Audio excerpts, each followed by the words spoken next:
Hola José, ¿Qué tal? bienvenido nuevamente a esta serie de videos dedicados al tema de mapa estadístico de proceso o Statistical Performance Map en inglés. Entiendo que en esta ocasión iniciarás con respuestas a comentarios sobre el video anterior y luego nos hablarás de un nuevo tema. Así que si te parece, comenzamos. Claro que sí, Rubén. Como acabas de decir, pues hay unos dos comentarios con relación al video anterior. Eh, Probablemente llegarán más adelante y los iremos contestando, pero aprovechando que vamos a grabar este ahora, pues empezamos con dos comentarios que recibí que me parece que son muy buenos e inmediatamente vamos a traer el nuevo tema del día de hoy.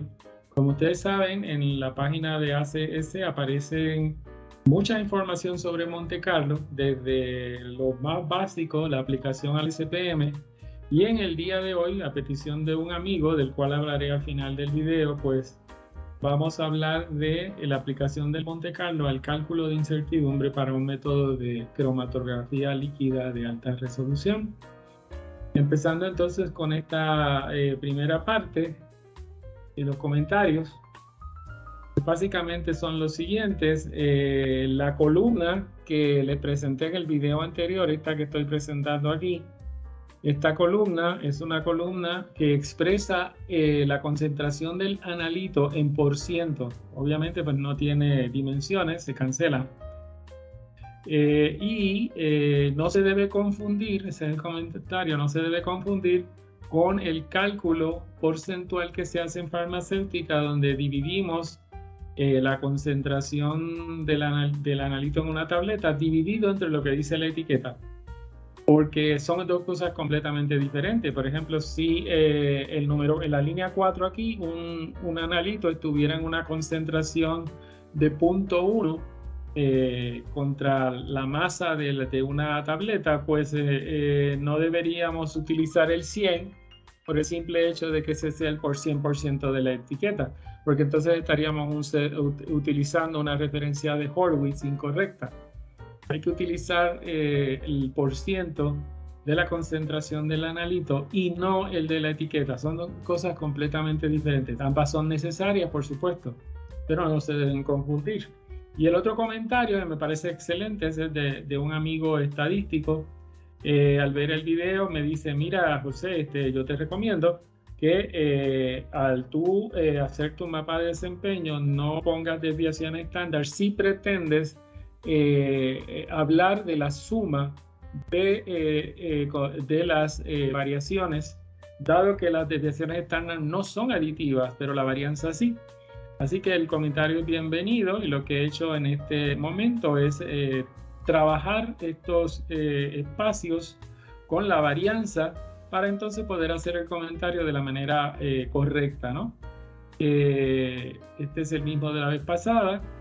Este es el que todavía dice desviación estándar. Vamos a cambiar la varianza y ustedes verán que se hace más pequeña esta región que del SPM, al cual hemos venido hablando en videos anteriores. Esto es para la uniformidad de contenido farmacopea en etapas 1 y 2, pero ahora con la varianza para que se puedan sumar si las voy a comparar. Entonces, pues fíjense que tengo mucho espacio desperdiciado aquí. Así que lo que voy a hacer es que me voy a concentrar en una región que me interese y voy a hacer la gráfica en esa región. Y cuando la hago, pues todo se estira y entonces al comparar el CB de 1.5, pues ahora sí tengo una serie de regiones que sí puedo sumar. Aquí, por ejemplo, ¿no? Esta es la otra parte, ¿no?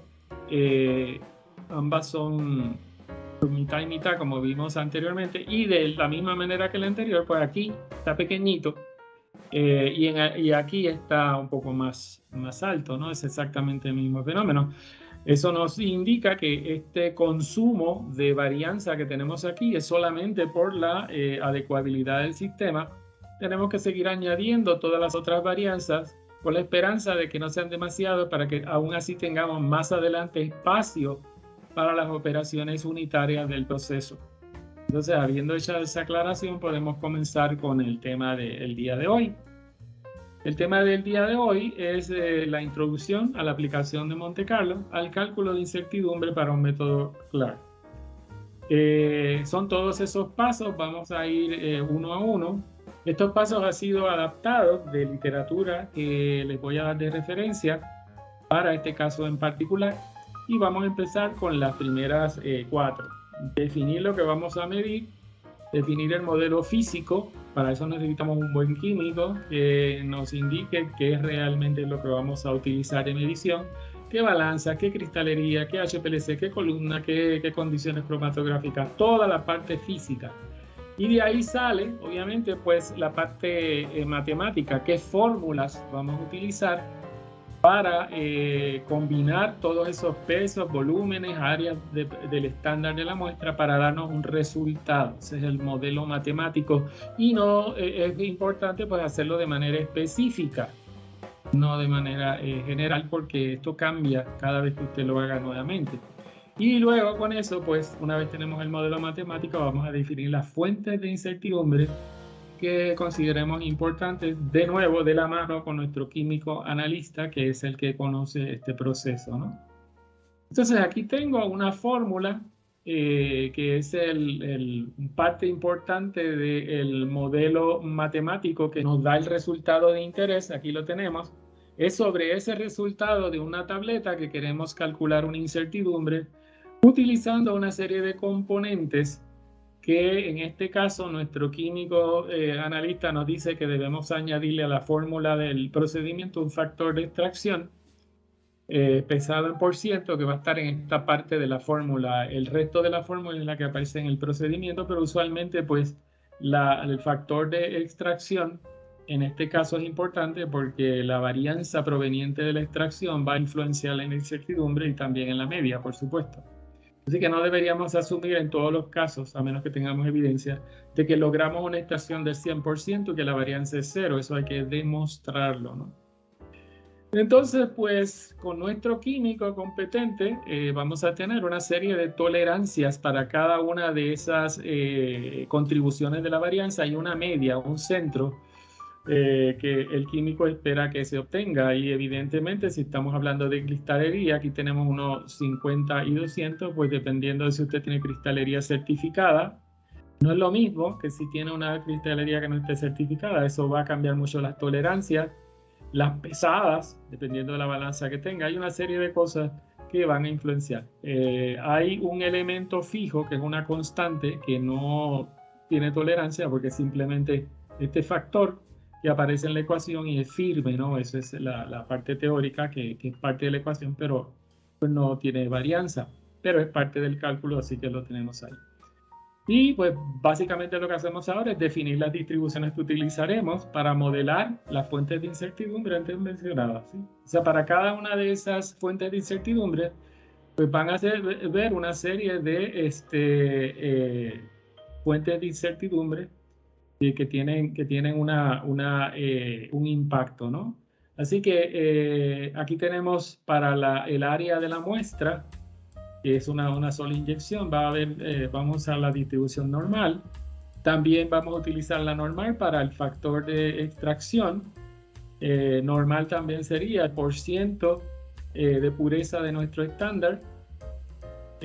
Para el área de los estándares de referencia, como son 6, hay un promedio envuelto ahí, estamos hablando de la distribución T de student, repasando, esta es normal, esta es student, ¿no? La T, y esta sería normal también. Aquí tendríamos una T.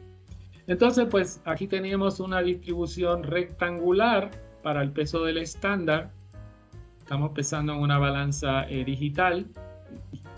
Y vamos a simularlo con una distribución no normal, una rectangular. Igual para la dilución. La dilución es la dilución de la muestra sucede con un menisco, y el menisco pues tiene igual probabilidad de fallar en todas las direcciones, arriba y abajo, así que es rectangular. Y lo mismo para la dilución del estándar. Con ese modelo, y este es fijo, no lo habíamos dicho anteriormente. Con ese modelo, tenemos uno más, que es la humedad del estándar No quiere decir que esto siempre sea cierto. Por supuesto, el triángulo que aparece ahí es útil cuando usted está leyendo de una aguja. Si estuviera leyendo de un instrumento de aguja, pues entonces ese sería el modelo más apropiado, el triangular, pero depende del método de medición y todo. Así que eso fue un ejemplo para tener por lo menos unas 4 distribuciones y explicarlo para el Monte Carlo. Ahora vamos a crear las distribuciones. Ya que las tenemos, las creamos. Utilizamos Minitab. Ahí están todas las distribuciones que escogimos. Y pues aquí tenemos los resultados en cada columna, utilizando las medias y una serie de otra información que veremos un poquito más a detalle más adelante. Básicamente hay que darle a Minitab la información de la media y la desviación estándar que proviene de las otras cosas que vimos. Y ahora lo que hacemos es que operamos en cada una de esas filas de la 1 a la 1.000.000, que está acá abajo, no tengo todas por supuesto, pues opero la fórmula y obtengo un resultado. Para eso, esta fórmula pues está aquí. Minitab tiene una fórmula igual que Excel, una calculadora, pero es mucho más poderosa. Y entonces, y además más rápida, esa calculadora la aprendimos en un curso que da nuestro amigo Salvador Silva. Es el único curso en México que he ido que incluye en Minitab la simulación Monte Carlo y un acercamiento introductorio a esa tema de Monte Carlo con la calculadora. Es bien conveniente, especialmente para personas que nunca han visto el Monte Carlo, es muy útil. Así que pues lo vimos en este curso, que le damos crédito a nuestro amigo Salvador, del cual hemos aprendido mucho, y lo incluimos aquí. Entonces, pues utilizando esa fórmula, aparece aquí toda la lista de resultados que usted puede ver. Y ahora vámonos con el próximo paso. Es explicarle que ese algoritmo, todo eso que vieron, sucede dentro de Minitab con una serie de instrucciones, que esas son las reales que utilicé, las estoy poniendo rápidamente. Pero evidentemente, pues si usted está interesado en aprender esto, es cuestión de que nos contacte, ¿no? Para que pueda hacer todo esto usted para su caso específico. Y finalmente, pues aquí tenemos la hoja que utiliza Minitab. Minitab va y lee cuando encuentra el número 1, pues utiliza la distribución normal. El 3 utiliza la distribución rectangular. Si encuentra un 4, la triangular. Si encuentra un 0, es una constante. Si encuentra 1, es una normal. Toda esa lógica Minitab pues la lee de las columnas que usted ha introducido desde Excel y produce todos estos resultados en cuestiones de menos de un minuto, bien rápido, ¿no? Es una cantidad enorme de resultados. Imagínense, 1, 2, 3, 4, 5, no cuenta, 6, 7, 8, más el resultado son 9 millones de resultados en menos de un minuto. No está nada mal, ¿verdad? Ahora analizamos los resultados y luego repetimos. Antes de repetir, por supuesto, vamos a analizar los resultados que obtuvimos de esa última columna y no es otra cosa que hacer un histograma, ¿verdad? Hay que tomar en consideración que dependiendo de su caso, usted va a tener diferentes distribuciones que las va a aplicar a una fórmula que viene de su procedimiento, que puede estar editada para tomar en cuenta cosas que no están en el procedimiento, factores de extracción y otras cosas que podrían suceder, ¿no? Aquí estamos asumiendo que no hay interacción, por ejemplo, y si no hay interacción en los factores, pues esta fórmula es más sencilla. Si no, habría que añadir los términos de interacción. Y finalmente, pues obtenemos una distribución que en el caso que les voy a enseñar es una normal, pero no siempre va a ser normal. Veremos algunos casos que no lo es. Aquí tenemos el resultado, ¿sí? Y ese resultado es el que utilizamos para calcular la incertidumbre mediante el método de Monte Carlo. Aquí las tienen a 68.27, que es igual a un sigma. Pues tenemos desde 0.53 hasta más o menos 0.53. Si usted la multiplica por 2, que sería la expandida, pues estaríamos hablando de 95%. Y pues le puse más o menos 3 sigma para que vean que pues se puede ir más allá de la típica de multiplicarlo por 2, ¿verdad? Porque ahora, lo importante en esto es que estamos en este caso teniendo la suerte de que al final tenemos una normal, a pesar de que partimos de una serie de otras distribuciones, y eso depende de la distribución que predomine en estas iteraciones, ¿no? Luego hablaremos de cuántas iteraciones necesitamos, porque hay un artículo que les voy a hacer referencia, que habla de cómo calcular el número de iteraciones y tiene una serie de estrategias. Pero siendo un curso introductorio, o más bien una charla introductoria, no un curso, claro, pues quería ahorrarle esa parte para hacerlo más sencillo.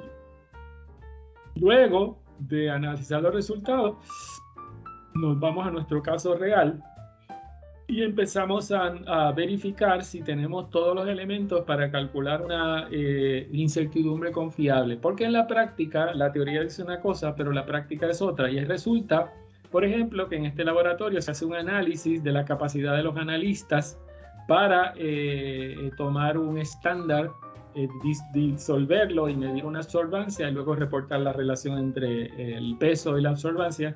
Y vemos pues una cantidad de desviaciones sorprendentes, ¿no? Están en diferentes colores, uno con eso puede recapacitar analistas y demás, pero mientras ese no sea el caso, pues no podemos ignorar esta parte, porque esto le pega directamente a el asunto de la dilución. La capacidad de poder utilizar la cristalería correctamente es parte de lo que se supone que usted haga si va a reportar incertidumbre confiable, la parte del análisis de la proficiencia, que eso pues ya se está viendo en una serie de artículos que se pueden bajar del internet, ¿no? Dentro del laboratorio. Así que tomando eso en consideración, yo puedo subir este número a algo diferente a ese factor de tolerancia que trae la cristalería, porque ese sería el factor que me demuestra cómo funcionan las cosas en el laboratorio con un experimento. Y entonces pues me doy cuenta que mi incertidumbre utilizando esta situación pues no es 0.53, ahora es 1.3 y le expandí de esos 2 puntos. Ahora noten aquí que el otro punto importante es que hay una gran desviación entre el modelo teórico normal y lo que ahora sucede cuando todas esas distribuciones interactúan y forman la final. Y este es más, aunque son aproximaciones, es más fiel a lo que puede estar sucediendo en el laboratorio que un mero modelo teórico por razones obvias, ¿verdad? La exactitud pues va a depender de cuántas iteraciones, de los cuales hablaremos más adelante. Aquí pues tengo los resultados, ignorando la distribución, simplemente sumando áreas hasta su punto. Aquí tenemos 68%, 95% y 99.73%, pero no de la normal, sino sumando directamente lo que hay en esas áreas, lo cual pues va a ser más apegado a la realidad. Y evidentemente pues no van a dar exactamente iguales, ¿no? Porque esta distribución no es exactamente simétrica, y para que estos resultados se estabilicen, pues hay un artículo que dice que se supone que se haga, que no es muy complicado, es hacer las iteraciones varias veces y seguir subiendo el tamaño hasta que los resultados tengan la estabilidad que uno requiere. Eso es una técnica básica de Monte Carlo. Es comparado todo eso con lo que había sucedido al principio, ¿no? Asumiendo la variación de la cristalería única y exclusivamente. Esto cambia mucho de caso en caso y de las diluciones y demás. Aquí tengo otro caso donde voy a asumir que estoy cometiendo errores de más o menos 3 mililitros en 50, que es enorme. Pero podría darse el caso, ¿no? Si hago eso, pues evidentemente voy a tener una situación todavía más grande, más o menos 3.6, utilizando el modelo normal, y utilizando el modelo directo, pues es más todavía. El modelo normal pues está siendo benigno con el caso. Si vamos a la distribución que se forma real, bueno, no que sea real, es más cercana a la simulación, a los factores de simulación que nosotros incluimos, y en la medida en que esos factores sean buenos, confiables, pues también será bueno y confiable el cálculo final, que es indeseable en este caso. No queremos un método que tenga tanta incertidumbre, por supuesto. Y si estuviéramos hablando de una dilución diferente, el de 200, que es el estándar de referencia, pues aquí tendría una distribución que ni siquiera es simétrica, ¿no? Y entonces pues tendríamos unas incertidumbres más altas que las de 0.050 y tantos que habíamos visto desde el comienzo, ¿no? Entonces, estas simulaciones se hacen utilizando un concepto que se llama el porciento de cobertura dentro de ese rango de expansión que queremos, y eso aparece muy bien explicado en este artículo de estimación de certidumbres de la guía esta maestra, Mar Pérez Hernández, discute muy bien estas 4 distribuciones que son las que utilicé en mi ejemplo, y tiene otras consideraciones, específicamente el asunto de calcular y trabajar con la cantidad de factor de cobertura. Ella cubre en su artículo la distribución normal, ¿sí? Ella cubre en su artículo la distribución T, ella cubre en su artículo la rectangular para calcular factores de cobertura, ella cubre en su artículo la distribución triangular de manera muy detallada, con unos ejemplos que son bastante claros, ¿no? Son pocos, pero son muy claros. El otra referencia es la propagación de incertidumbre aplicando el Monte Carlo. Ese artículo también el patrocinador lo tendrá disponible para que ustedes se lo puedan pedir. El número de iteraciones aparece en ese artículo. Básicamente tiene una fórmula para calcular las iteraciones dependiendo del grado de confiabilidad que usted desea. Aquí en el ejemplo que tengo sería 1.000.000. Aquí tengo 1.000.000, pero podemos utilizar valores más grandes y podemos utilizar lo que dice el artículo. El artículo dice que haga muchas iteraciones, siga subiendo el tamaño de las iteraciones hasta que obtenga resultados reproducibles a los sitios decimales que usted desea. Es algo bastante sencillo porque acuérdense que eso se hace con rutina y la rutina pues trabaja en automático. Aquí tengo un ejemplo de una rutina que hice con 10 millones de datos. ¿Sí? Tengo 10 millones, se tardó 3.5 minutos. Y acuérdense que son 1, 2, 3, 4, 5, 6, 7, 8, más 9 los resultados. Estamos hablando de 90 millones de resultados en la hoja dentro de Minitab en 3.5 minutos. Esto no lo intente hacer con Excel porque no va a funcionar.